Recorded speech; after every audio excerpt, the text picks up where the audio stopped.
एक Indian origin scientist निक्कू मधुसूदन ने Cambridge university में अपनी टीम के साथ मिलकर एक ऐसा प्लेनेट खोज निकाला है यहाँ लाइफ के सबसे स्ट्रॉन्ग एविडेंस मिले हैं। Scientists have found the strongest evidence yet of life on another planet. That a planet 124 light years away could be home to life. ये प्लेनेट है K2-18b जो हमारी पृथ्वी से लगभग 124 लाइट ईयर दूर लियो कॉन्स्टिलेशन में एक रेड ड्वार्फ स्टार के हैबिटेबल जोन में घूम रहा है। अगर हम आज की करंट टेक्नोलॉजी से वहां जाना चाहें तो हमें हज़ारों साल लग जाएंगे।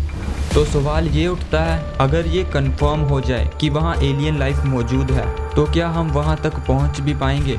और सबसे इम्पॉर्टेंट, ऐसे कौन से एविडेंस मिले हैं K2-18b प्लैनेट पर जिसके बेसिस पर साइंटिस्ट ये कह रहे हैं कि वहाँ एलियन लाइफ मौजूद है?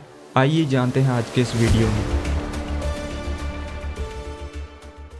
7 मार्च 2009 नासा द्वारा लॉन्च किया गया केपलर स्पेस टेलीस्कोप। इस टेलीस्कोप का मिशन था ऐसे प्लैनेट को ढूंढना जो हमारे सोलर सिस्टम के बाहर अपने स्टार के हैबिटेबल जोन में हो, जिन्हें एक्सोप्लैनेट कहते हैं। और हैबिटेबल जोन में प्लैनेट अपने स्टार के ना तो ज़्यादा पास होता है और ना ही बेहद दूर, एक ऐसे पॉइंट पर होता है जहां पानी लिक्विड स्टेट में रह सके।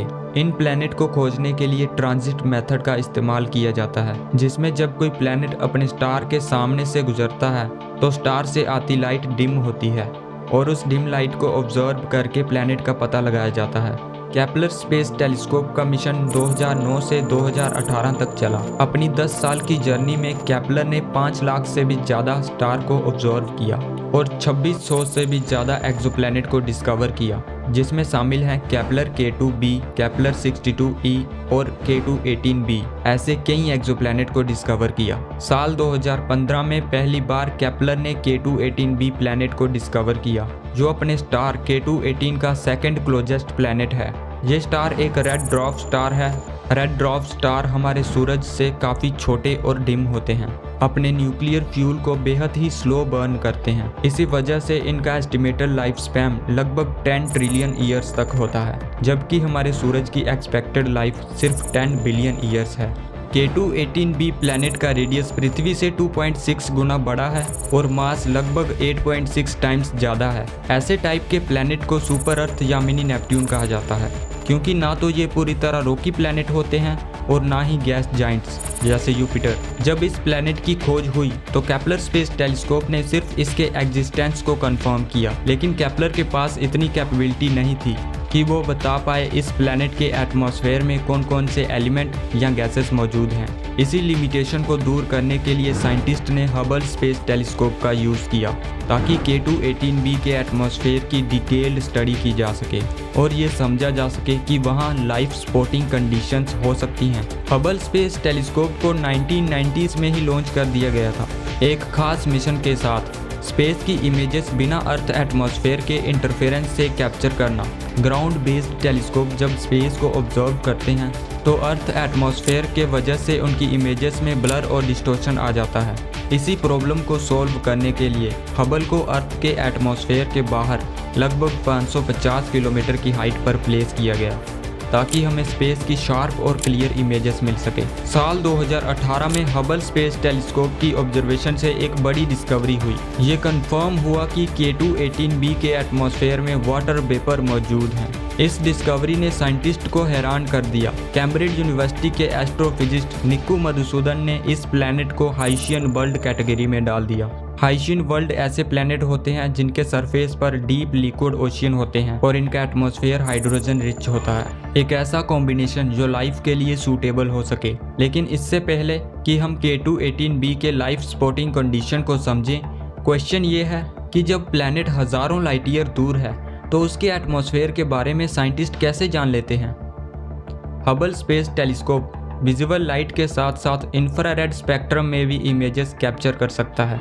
जब कोई लाइट सोर्स जैसे एक स्टार बहुत दूर होता है तो उसकी लाइट को हमारे तक पहुंचने में कई साल लग जाते हैं। इतने लॉन्ग डिस्टेंस ट्रैवल के दौरान लाइट वेव स्ट्रेच हो जाती हैं और उनकी वेवलेंथ इंक्रीज हो जाती है।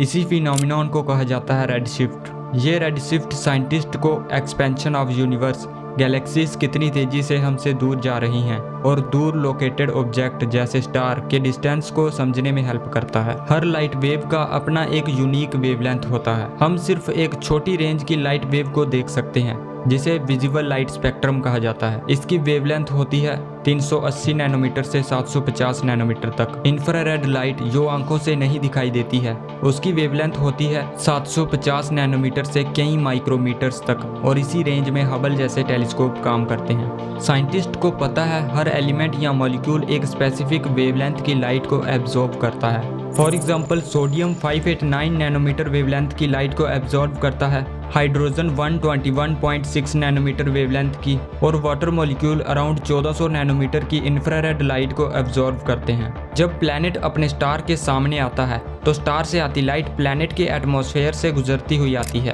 और उसमें कुछ स्पेसिफिक वेवलेंथ मिसिंग होती हैं। तो वो गैप्स हमें बताते हैं कि एटमॉस्फेयर में कौन से एलिमेंट मौजूद हैं। लेकिन हबल स्पेस टेलीस्कोप की एक बड़ी लिमिटेशन थी, वो इंफ्रारेड स्पेक्ट्रम के सिर्फ एक छोटे से हिस्से 1100 नैनोमीटर से 1700 नैनोमीटर तक को ही ऑब्जर्व कर सकता था। इस रेंज में हमें कुछ बेसिक एलिमेंट तो दिखते हैं लेकिन लाइफ सपोर्टिंग मॉलिक्यूल्स जैसे मीथेन, कार्बन डाइऑक्साइड और कॉम्प्लेक्स बायोसिग्नेचर को एक्यूरेटली डिटेक्ट करना मुश्किल होता है। इसी लिमिटेशन को दूर करने के लिए नासा ने 8 जनवरी 2022 को लॉन्च किया जेम्स वेब स्पेस टेलीस्कोप, अब तक का सबसे advanced space observatory. James Webb space telescope एक रेवोल्यूशनरी लीप था जो 600 नैनोमीटर से लेकर 28,000 नैनोमीटर तक की इंफ्रारेड लाइट को ऑब्जर्व कर सकता है। सितंबर 2023 में जेम्स वेब स्पेस टेलीस्कोप से K2-18b के एटमॉस्फेयर में कुछ ऐसे सबूत मिले जहां पर methane, carbon dioxide, water vapour और अमोनिया जैसे मॉलिक्यूल्स के साथ साथ एक और सरप्राइजिंग कंपाउंड मिला, DMS यानी डाइमिथाइल सल्फाइड। और ये नाम सिर्फ एक केमिकल कंपाउंड का नहीं है, ये लाइफ के पोटेंशियल फिंगरप्रिंट हैं। डाइमिथाइल सल्फाइड एक ऐसी गैस है जो अर्थ पर सिर्फ और सिर्फ लिविंग ऑर्गेनिज्म, खासकर मैरीन लाइफ जैसे एल्गी और फाइटोप्लांटस द्वारा बनाई जाती है। ये गैस कोई रैंडम कंपाउंड नहीं बल्कि एक बायोसिग्नेचर है जो जिंदगी की मौजूदगी का सबसे बड़ा सबूत है। और सबसे बड़ी बात, अब तक हमें पूरे ब्रह्मांड में किसी भी दूसरे प्लेनेट के एटमॉस्फेयर में DMS का कोई सबूत नहीं मिला था। K2-18b के एटमॉस्फेयर में DMS का मिलना एक रेवोल्यूशनरी सिग्नल था, लेकिन साइंटिस्ट अभी भी कम्प्लीटली श्योर नहीं थे, इसीलिए एक दोबारा ऑब्जर्वेशन करने का डिसीजन लिया। और फिर 17 अप्रैल 2025 को जेम्स वेब स्पेस टेलीस्कोप के रिजल्ट सामने आए और इस बार भी DMS की प्रेजेंस कंफर्म हुई। लेकिन सबसे हैरान कर देने वाली बात ये थी, DMS की मात्रा अर्थ के कंपैरिजन में हजारों गुना ज़्यादा थी। DMS एक ऐसी गैस है जो एनवायरनमेंट में बहुत तेजी से ब्रेक डाउन हो जाती है, इसीलिए इसका डिटेक्शन तभी पॉसिबल होता है जब ये मैसिव क्वांटिटी में हो। और K2-18b के एटमॉस्फेयर में इतनी जबरदस्त मात्रा में DMS का मिलना ये स्ट्रॉन्गेस्ट बायोसिग्नेचर हिंट में से एक बन गया है। तो क्या इसका मतलब ये है कि K2-18b पर लाइफ एग्जिस्ट करती है?